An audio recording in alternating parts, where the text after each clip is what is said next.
అందుకే మీరు చూడండి, ఎప్పుడైనా పేరు పెట్టి మగపిల్లవాడు చెల్లిని పిలుస్తాడు.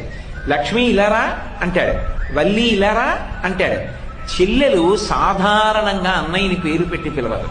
అన్నయ్య అన్నయ్య అన్నయ్య అంటుంది. చెల్లెల్ని చెల్లెలా చెల్లెలా, పెద్ద చెల్లెలా, చిన్న చెల్లెలా అని ఎప్పుడు పిలవడం తక్కువగా ఉంటుంది. పేరు పెట్టి పిలుస్తాడు. ఆమె మాత్రం అన్నయ్య అన్నయ్య అన్నయ్య అంటుంది. అసలు ఆ అన్నయ్య అన్న సంబోధనలో, అన్నయ్య అన్న పిలుపులో ఎంత మాధుర్యం ఉంటుందో, ఎంత కఠినమైన హృదయమై ఉన్నవాడు కానివ్వండి, 1కి 10 మాటలు ఆడపిల్ల పక్కన కూర్చుని అన్నయ్య గారు అన్న అన్న అన్నయ్య అన్నయ్య అందనుకోండి, మెల్లిగా మనసు కరిగిపోతుంది. ఆ సంబోధనలో అంత ప్రేమ ఉంటుంది. అంత ప్రేమగా పిలిచేటప్పుడు, అందుకే పోతన గారు